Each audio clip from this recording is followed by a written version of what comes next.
You have an incredible amount of power. Why should we trust you? You shouldn't.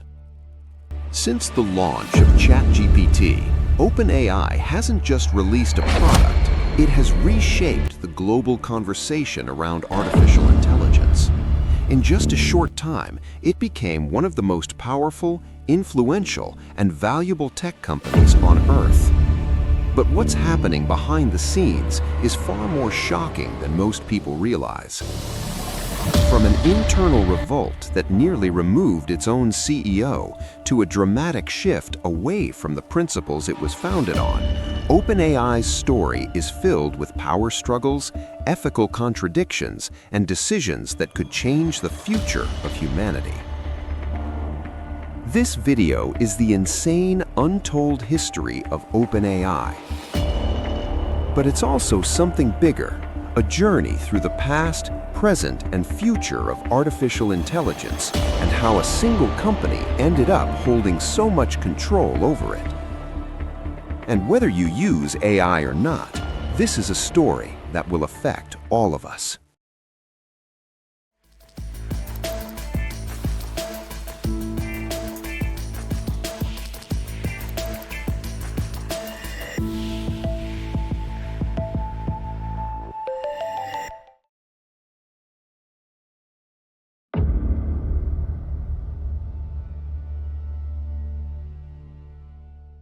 Sam Altman studied computer science at Stanford, but like many Silicon Valley legends, he dropped out early to build his own company. That company was called Looped, an ambitious idea that let people share their real-time location with friends using their phones. The problem, Sam started Looped before the iPhone and the App Store even existed. Smartphones weren't ready, users weren't ready, and the infrastructure simply wasn't there yet. Still, Sam refused to quit. He worked obsessively, surviving almost entirely on instant noodles and ice cream. He pushed himself so hard and ate so badly that he literally developed scurvy, a disease most people associate with 18th century sailors, not modern tech founders. In 2005, Looped was accepted into the very first Y Combinator class, a startup boot camp that would later become the most powerful launchpad in Silicon Valley. It was there that Sam caught the attention of Paul Graham, Y Combinator's founder. Paul was a seasoned entrepreneur and investor, and the two quickly formed a close mentor-mentee relationship. But Paul noticed something unusual about Sam. He later said, "Sam is extremely good at becoming powerful. You could parachute him on an island full of cannibals, come back in 5 years, and he'd be the king." That observation turned out to be prophetic. Before long, Sam Altman became president of Y Combinator. At just 30 years old, he was now running the most prestigious startup accelerator in the world. This role gave him direct access to and influence over the next generation of the most important founders in tech. His network exploded, his reputation skyrocketed, and Sam became one of the most well-connected people in tech. Around this time, Sam also began giving more public talks, and again he returned to one subject in particular: artificial intelligence.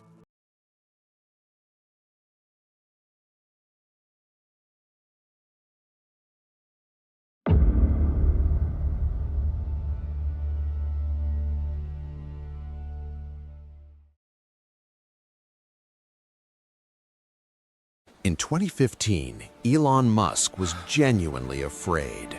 Not of competitors, not of markets, but of artificial intelligence. He believed AI was advancing far faster than anyone realized, and that almost no one was taking safety seriously.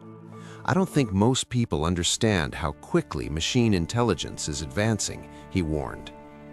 Elon said he spent years trying to slow things down, trying to convince governments to regulate AI, trying to get researchers to be more cautious, but it didn't work.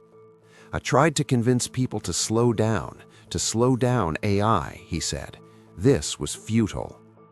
At that moment in 2015, Google was the undisputed leader in artificial intelligence. They had been aggressively acquiring AI research labs, hiring the best minds in the field, and consolidating power. By some estimates, Google controlled around 3/4 of the world's top AI talent. Naturally, Elon took his concerns directly to the top. When he spoke with Google's CEO at the time, Larry Page, he expected urgency. Instead, he got indifference. Elon asked how Larry could be so confident that a future superintelligence wouldn't wipe out humanity. Larry dismissed the concern entirely. He told Elon he was being overly paranoid. To Elon, this was terrifying, because from his perspective, Google effectively held a monopoly on AI, and the person in charge didn't seem to care about safety at all. Just one company that has close to a monopoly on AI talent and computing, and the person in charge doesn't seem to care about safety. This is not good. At that point, Elon became convinced of one thing: Google's power had to be diluted.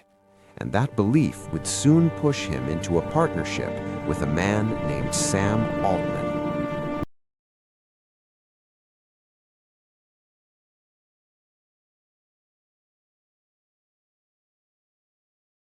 In 2015, something extraordinary happened. 10 of the most influential people in the tech world gathered for a private dinner. Among them were Elon Musk and Sam Altman. But they weren't alone. Also at the table was Greg Brockman, who had played a key role in scaling Stripe, and Ilya Sutskever, one of the most respected and feared AI researchers on the planet, a scientist whose work was already shaping the future of machine intelligence.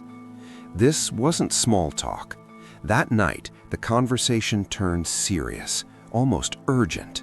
They discussed artificial intelligence, how fast it was accelerating, and the consequences if that power ended up in the wrong hands.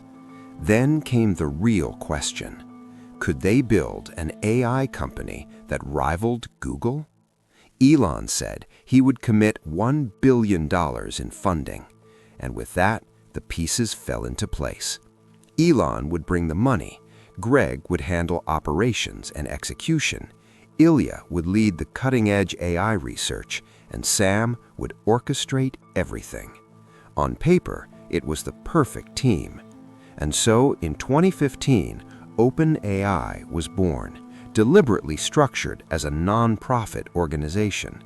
The reasoning was simple but radical.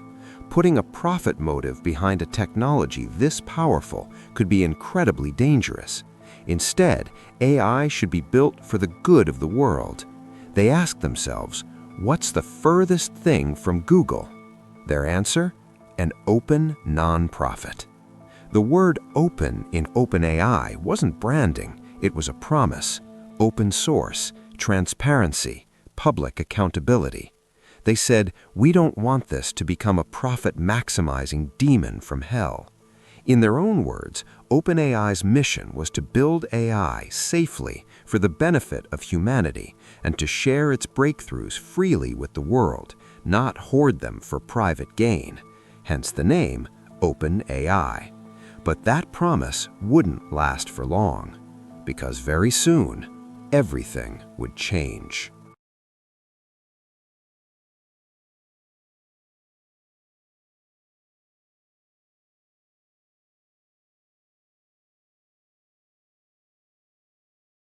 When OpenAI started in 2015, it didn't look like a company that would change the world. They didn't even have an office. Instead, a small group of people worked out of Greg Brockman's apartment, on couches, kitchen counters, and even beds. We're sitting essentially on the couch, kitchen counter, and on a bed.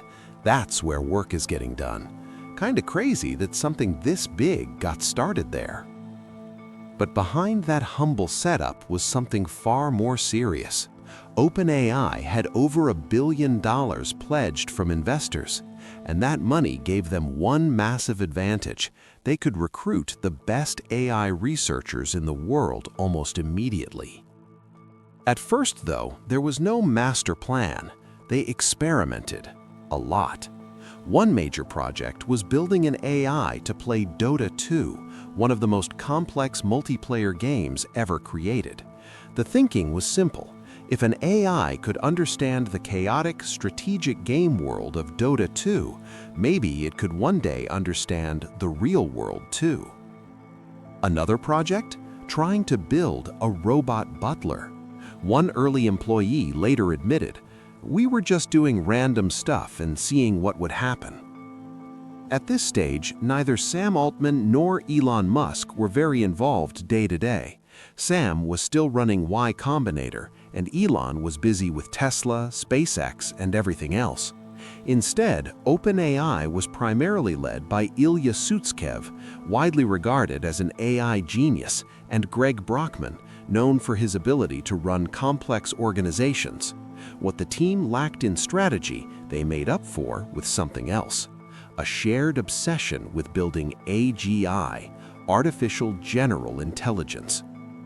AGI doesn't just perform a single task well. Depending on who you ask, it means an intelligence that can match or surpass humans at most tasks. But the truly scary part is, AGI should be able to learn new skills it was never trained on. That's why some researchers say the first superintelligent machine is the last invention humanity ever needs. Because once a machine is smarter than us, it can design even smarter machines at a speed and scale humans can't comprehend. Inside OpenAI, people didn't talk about AGI like a product. They talked about it like they were building God. Even in the earliest days, employees openly discussed how what they were creating could completely reshape the world. AI could solve employment, disease, and poverty, they said, but it could also create new problems: fake news 1,000,000 times worse, extreme cyber attacks, fully automated AI weapons. Many at OpenAI felt the same tension. This could be the greatest invention in human history or the greatest threat to human existence. One researcher explained it like this: "It's not going to hate humans, it won't want to harm us, but it will be too powerful." The best analogy is how humans treat animals. We don't hate them, but when we decide to build a highway between two cities, we don't ask animals for permission. In other words, if we ever created a superintelligence and asked it to help Earth, it might decide the planet would be much safer without humans. Sam Altman echoed the same contradiction.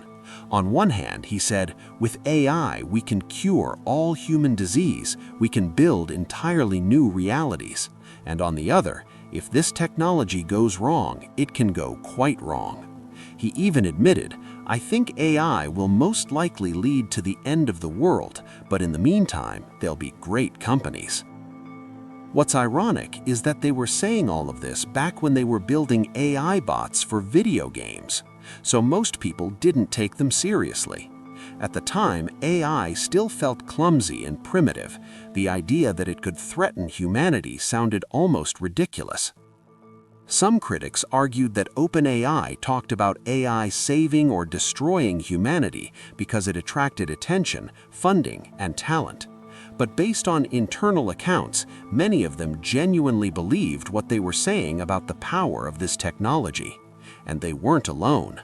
Russian President Vladimir Putin famously warned that whoever wins the AI race will be the ruler of the world.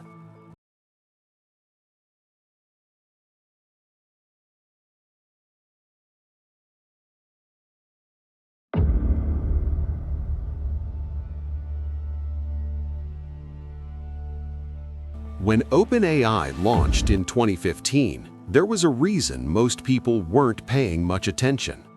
Artificial intelligence had a reputation problem. For decades, the field had promised revolutionary breakthroughs and then failed to deliver them. After waves of early hype, progress slowed, expectations collapsed, and funding dried up. Researchers called this period the AI winter. Money disappeared, interest faded. Many scientists simply moved on to other fields. But in 2015, the same year OpenAI was founded, something historic happened. For the first time ever, an AI program defeated a professional Go player, a game far more complex than chess, with more possible positions than atoms in the universe. Not long after, that same AI went on to defeat the best human Go player in the world. It was a shocking moment, and yet it exposed a deeper problem with AI at the time. That system could play Go and absolutely nothing else. If you wanted AI to do a different task, write a story, recognize speech, solve an equation, you had to build and train an entirely new system from scratch. This process was painfully slow and incredibly expensive. Why? Because AI systems needed massive amounts of carefully labeled data. Humans had to manually explain what every piece of data meant, step by step. The TV show Silicon Valley mocked this perfectly. Train an AI on enough examples, and it could tell whether an image was a hot dog or not a hot dog, but it had zero understanding of food, context, or reality. In other words, machines could become extremely good at one narrow task, but they were useless outside of it. Humans, on the other hand, were different. Our brains could learn many tasks, transfer knowledge between them, and adapt to new situations. That ability was called general intelligence, and for decades it remained out of reach. Until 2017. Because that year, a team of scientists working at Google published a single paper that changed everything.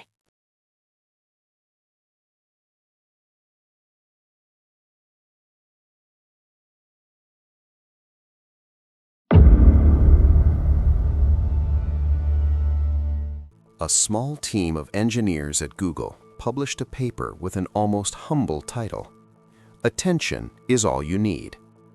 But that paper would end up changing the entire direction of artificial intelligence. Inside it, they introduced a new AI architecture called the Transformer.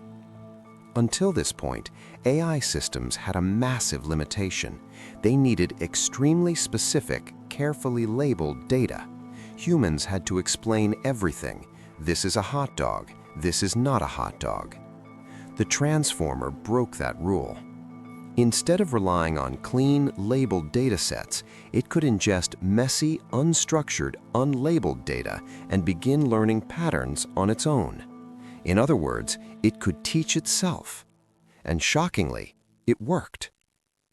What's especially ironic is that this breakthrough didn't come from OpenAI. It came from Google. But by this point, Google had grown enormous, and with size came caution. Even though Google had built AI chatbots internally before OpenAI, they refused to release them publicly. Why? They were afraid the AI might say something offensive, inaccurate, or controversial, damaging Google's reputation. There were also legal and regulatory risks.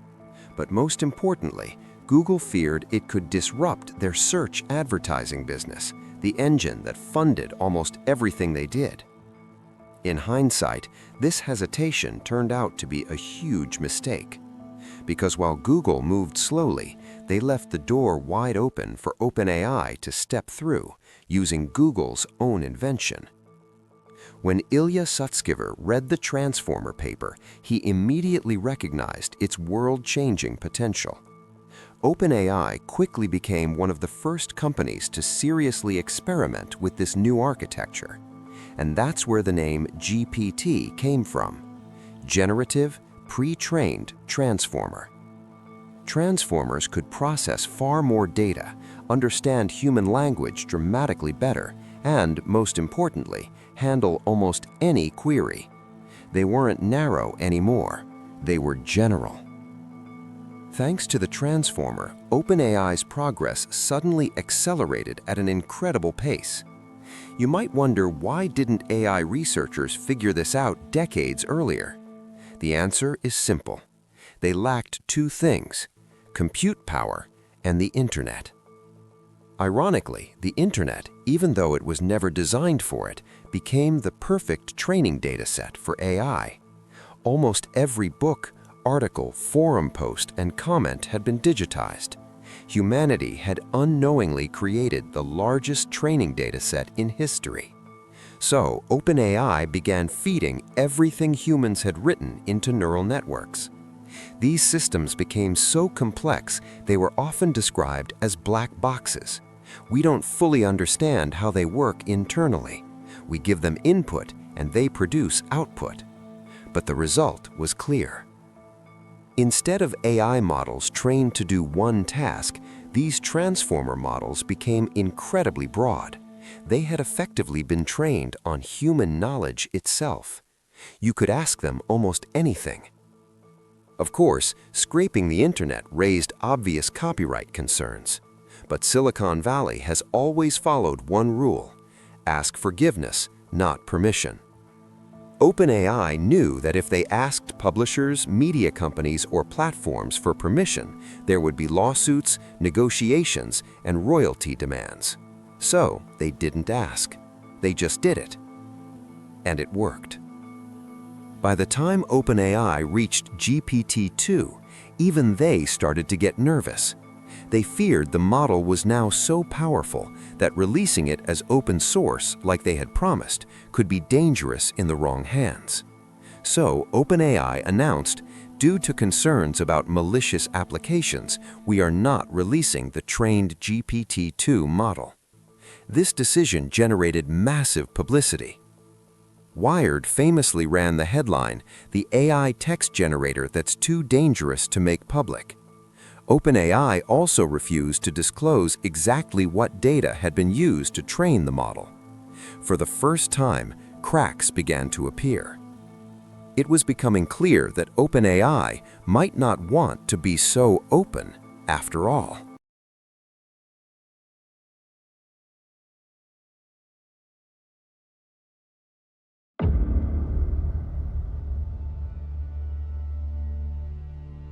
In 2018, Elon Musk announced he was resigning from OpenAI's board of directors. Publicly, the explanation was simple: a conflict of interest. Elon was the CEO of Tesla, and Tesla was building its own AI systems. But behind closed doors, the real story was far more dramatic. Elon had wanted to take control of OpenAI. He proposed becoming CEO himself. He even suggested folding OpenAI into Tesla. The board said no, and that rejection is why Elon walked away. Unfortunately for OpenAI, Elon didn't just leave with his influence, he left with his money. He'd pledged $1 billion in funding, but according to reports, less than $100 million had actually been paid by that point. When Elon resigned, the remaining money disappeared with him. Overnight, OpenAI had a massive funding crisis. Inside the company, employees were deeply worried about whether OpenAI could even survive, and that pressure led to one of the most controversial decisions in the company's history. To raise more capital and attract major investors, OpenAI chose to abandon its nonprofit structure. They would become a for-profit company. They also announced plans to license their technology for commercial use. To be clear, there's nothing inherently wrong with making money. Sam Altman argued that this shift was necessary. Advanced AI required enormous capital, and without profits, OpenAI couldn't compete. To ease concerns, OpenAI added a condition: investor returns would be capped at 100x their original investment. But to many, this felt like a betrayal. OpenAI hadn't just been another startup. It was founded specifically to avoid profit-driven incentives, and things only escalated from there. Soon after, OpenAI formed a partnership with Microsoft, which agreed to invest $1 billion. Microsoft had what OpenAI desperately needed: massive computing power. From a practical standpoint, the deal made perfect sense. But philosophically, it was the opposite of everything OpenAI had promised. OpenAI's original mission was to act as a counterbalance to big tech, and now it was helping one of the largest tech companies in the world become even more powerful. To critics, this marked the moment OpenAI completely abandoned its goal of democratizing AI. The name OpenAI was supposed to mean open source, transparent, and owned by humanity. Yet the moment the technology became truly powerful, OpenAI stopped being open. Models became closed, data became secret, decisions moved behind locked doors. Elon Musk would later mockingly sue the company, arguing they should change their name from OpenAI to Closed AI. After the transition to a for-profit structure, OpenAI also needed an official CEO. That role went to Sam Altman. And suddenly, Paul Graham's old observation felt eerily accurate. Sam Altman really was extremely good at becoming powerful.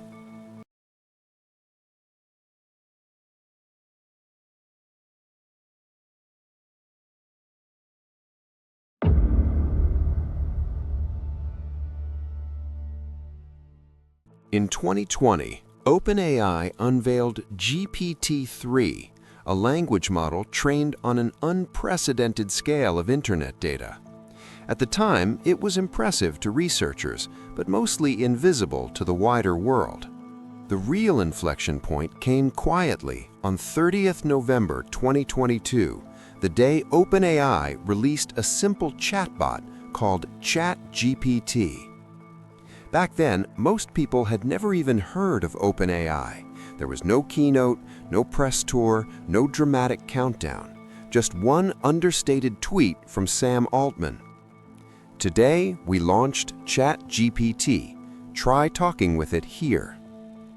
Inside OpenAI, leadership described the launch as nothing more than a low-key research preview. Expectations were modest. Employees even placed bets on first-week usage, and the highest guess was just 100,000 users. What happened next stunned everyone. ChatGPT didn't just grow, it exploded. It spread across social media, classrooms, offices, and group chats at a speed Silicon Valley had never seen before. Within 2 months, ChatGPT became the fastest application in history to reach 100 million users. For perspective, Facebook had needed 4.5 years to reach the same milestone. Externally, it looked like a dream scenario for OpenAI. Internally, it was far more complicated. Some employees were deeply uncomfortable with how fast ChatGPT had been released. Parts of the safety team weren't even aware it was going live until after the fact. Their concern wasn't hypothetical.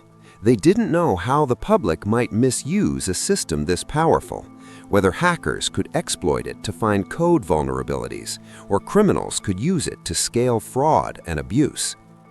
There was another problem too. ChatGPT often got facts wrong. These confident but incorrect answers became known as hallucinations, and no one fully understood how serious that risk might become at scale. Still, ChatGPT was live, and the public response was overwhelmingly positive. People had interacted with chatbots before, but they'd always felt rigid and robotic. Ask the wrong question, and you'd get a useless, pre-programmed reply. ChatGPT felt different. It felt conversational, knowledgeable, almost human. Just months after its release, Microsoft doubled down, increasing its ownership stake in OpenAI with a $10 billion investment. The launch also ignited a full-scale AI arms race. Investor money flooded into artificial intelligence. Every major tech company rushed to release competing models. OpenAI appeared to be winning. They shipped faster than anyone, introduced paid plans and began selling their underlying technology directly to businesses. But beneath the surface, tension was growing. A clear divide emerged inside OpenAI: product speed versus safety caution. Star researcher Ilya Sutskever started working more closely with the safety team. Soon after, 9 current and former OpenAI employees publicly accused the company of prioritizing profits over safety, claiming restrictive contracts were used to silence internal concerns. One key safety researcher resigned for the same reason. At the same time, several lead developers left OpenAI entirely to found a rival company, Anthropic, built around the explicit goal of creating safer AI systems. Despite all of this, OpenAI's momentum didn't slow. ChatGPT continued to reshape how people worked and learned. DALL-E pushed image generation forward, and Sora, OpenAI's video model, hinted at a future where AI could generate entire worlds. Sam Altman's ambitions only grew. He began speaking publicly about AI creating a world of abundance, one capable of reducing poverty, curing disease, and transforming civilization itself. At a major gathering of world leaders, Sam declared, "I think this will be the most transformative and beneficial technology humanity has yet invented." He said there was nothing else he would rather be working on. And then, almost immediately after that speech, less than 24 hours after that speech, Sam Altman was fired.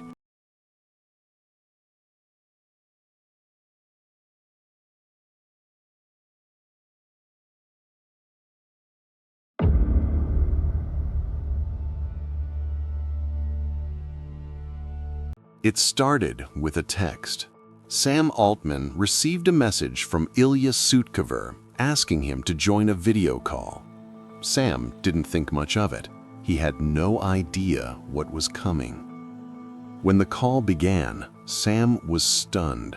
The OpenAI board was on the line, everyone except his close friend and co-founder, Greg Brockman. They got straight to the point. Sam was being fired. The call ended shortly after. Almost immediately, Sam was locked out of OpenAI computer systems. It's hard to overstate how shocking this was, not just to Sam, but to the entire tech world.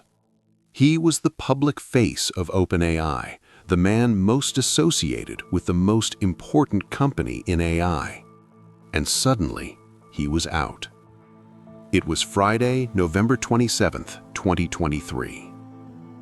That same day, the OpenAI board released a statement announcing they had removed co-founder Sam Altman as CEO. The explanation was vague but serious. They claimed Sam was not consistently candid with the board, essentially accusing him of lying. They said they no longer had confidence in Altman's ability to continue leading OpenAI. That only raised one massive question.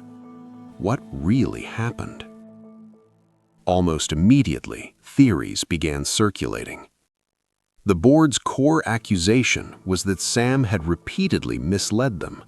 For example, he allegedly claimed certain decisions had been approved by OpenAI's internal safety board when they hadn't. There was also tension with board member Helen Toner, who had published a paper suggesting that OpenAI's rival Anthropic might be safer than ChatGPT. Sam reportedly took issue with this and tried to have her removed from the board. According to reports, Sam told other board members that everyone agreed she should be fired, even though they hadn't. Over time, board members began to feel he was playing them against one another.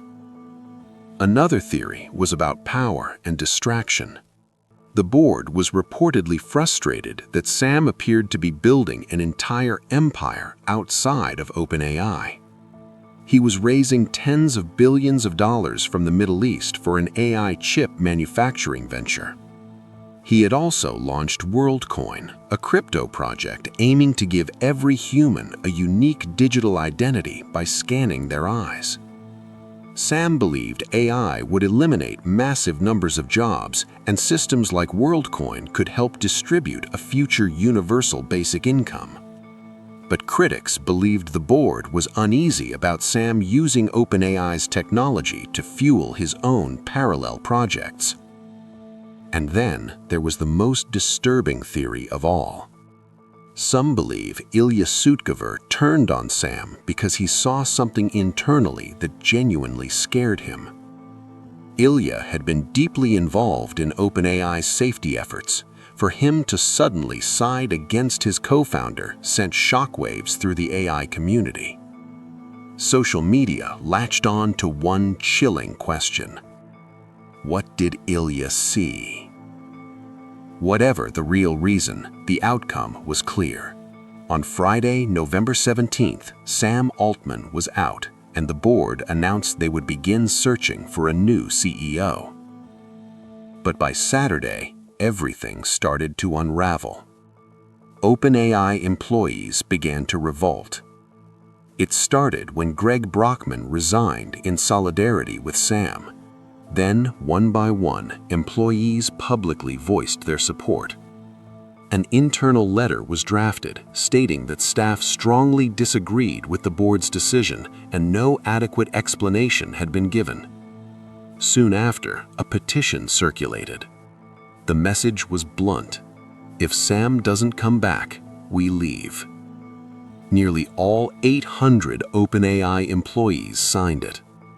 Social media filled with posts declaring that OpenAI is nothing without its people.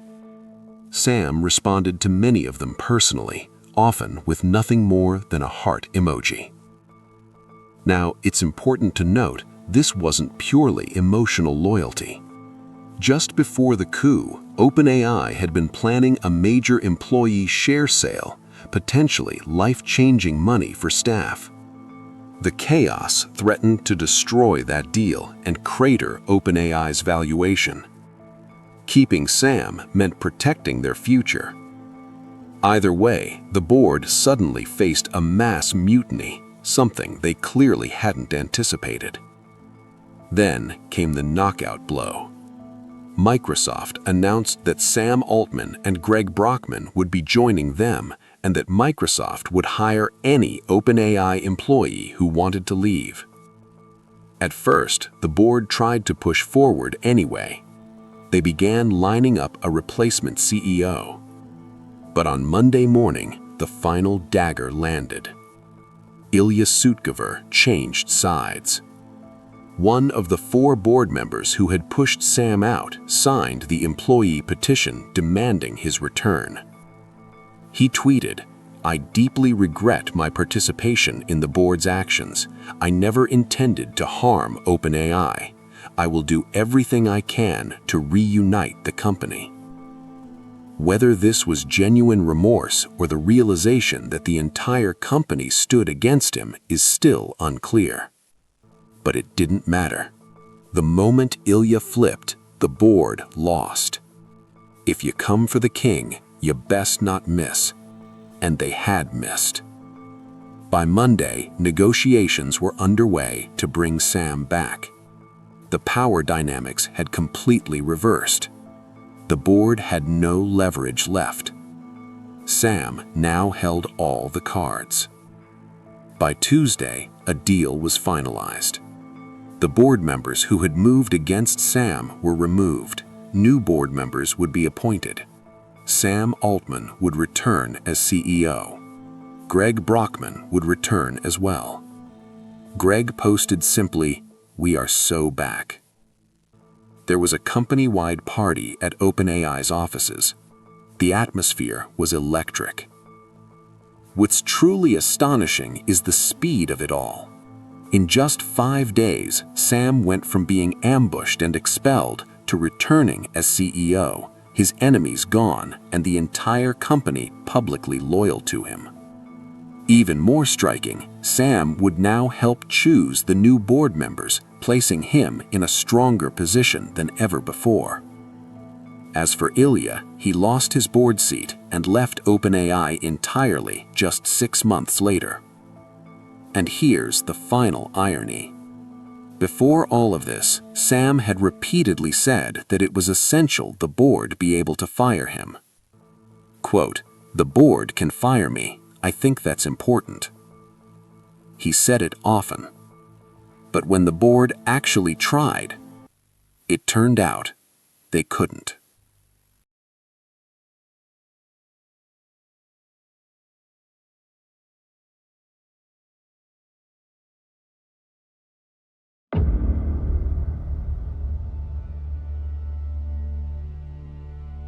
Hey, how's it going? Hey there, it's going great. How about you? I see you're rocking an OpenAI hoodie. Nice choice. That exchange might sound ordinary, but it isn't. The introduction of ChatGPT's voice mode marked another step straight out of science fiction. For the first time, people weren't just typing to an AI, they were talking to it, and it talked back with emotion, tone, pauses, presence. Almost immediately, people drew comparisons to the 2013 film Her, about a man who falls in love with an AI. Back then, the idea seemed absurd. Now, it feels uncomfortably plausible. People are already using ChatGPT as a friend, an assistant, even a therapist. So it's almost inevitable that some will take it further, using AI as a partner they can design however they want, with perfectly tailored values and behaviors. What's especially interesting is that despite Her being framed as a dystopian, Sam Altman appears to have been inspired by it.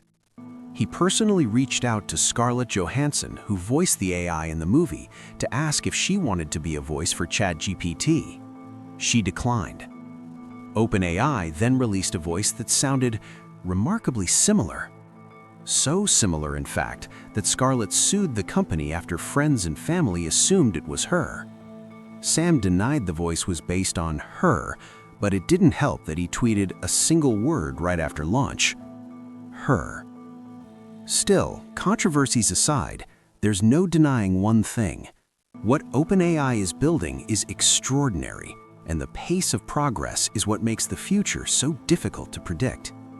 Just a few years ago, the dominant belief was that AI would replace manual labor first and that creative jobs would be the safest. After all, machines can't be creative, right? Turns out, the opposite happened.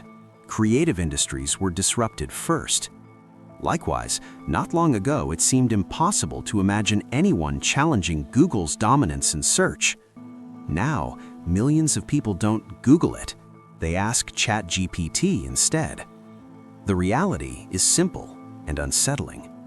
Every industry will be disrupted by AI. Some people will use it as a tool to become dramatically more productive. Others will be replaced entirely. And if you want proof of just how fast this technology is moving, here's the real twist. This entire video was created by AI. Nah, I'm kidding. For the record, not a single line in any magnate's media video has ever been written by AI. These videos take an enormous amount of time, researching, writing, recording, and hundreds of hours of editing. But the fact that you even had to consider that that was true, that's the scary part. It was already hard to trust what you see online, but as AI makes it trivial to generate realistic images, videos, and voices of people saying and doing anything, trust itself becomes fragile. It won't just be hard to trust the news, it'll be hard to trust whether the person you're talking to is even human. Social media is already flooded with AI-run accounts. What might be most fascinating, though, is how AI will combine with other technologies. As virtual reality improves, it's likely we'll reach a point where people spend more time in digital worlds than the real one, something closer to Ready Player One.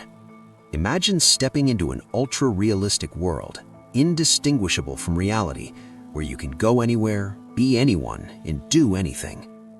If someone is unhappy with their real life, it's not hard to see why they'd choose a virtual world powered by AI that can generate everything they desire. And it'll feel real. Unless, of course, we're already inside that world right now. So where are we today? As of 2025, OpenAI closed a staggering $40 billion funding round, valuing the company at $300 billion, the largest private tech funding round in history. Meanwhile, Elon Musk and Sam Altman, once co-founders, are now rivals, publicly clashing and trading insults. And then came another shock. In January 2025, American tech companies were shaken by the arrival of DeepSeek, a powerful Chinese AI competitor. Hundreds of billions of dollars were wiped from US AI stock market caps almost overnight. OpenAI accused DeepSeek of stealing its intellectual property, a claim many mocked given OpenAI itself was built by scraping vast portions of the internet. Either way, one thing is undeniable. The AI race is accelerating. No one knows exactly how it'll end, but whatever happens will reshape the world all of us live in. And OpenAI's latest funding round was led by SoftBank. If you want to see what happened the last time SoftBank poured tens of billions into a company, click here to watch the story of the $47 billion cult. Trust me, it's a wild one. I'll see you there. Cheers!